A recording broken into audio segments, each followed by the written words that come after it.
عشرہ ذو الحجہ افضل ہے یا عشرہ رمضان؟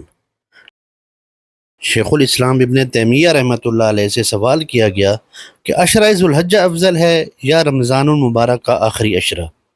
تو انہوں نے فرمایا ذو الحجہ کے پہلے عشرے کے دن رمضان کے آخری عشرے سے افضل ہیں اور راتیں رمضان کے عشرے کی افضل ہیں۔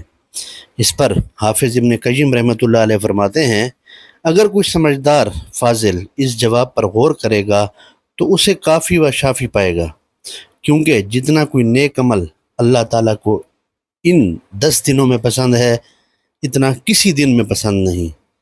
پھر انہی ایام میں یوم عرفہ، یوم نحر، یوم ترویہ ہے، جبکہ عشرہ رمضان کی راتیں وہ ہیں کہ جن میں رسول اللہ صلی اللہ علیہ وسلم بیدار رہا کرتے، اور ان میں ایسی رات ہے جو 1000 مہینوں سے بھی بہتر ہے۔ پھر شیخ محمد بن صالح العثیمین رحمۃ اللہ علیہ فرماتے ہیں لوگ عشرہ ذو الحجہ کی فضیلت سے غافل ہیں۔ طلباء علم کو چاہیے کہ عام لوگوں کو ان ایام کی فضیلت بتائیں۔ عوام خیر و بھلائی پسند کرنے والی ہے، لیکن طلباء کی طرف سے انہیں متنبع کرنے میں غفلت ہو جاتی ہے۔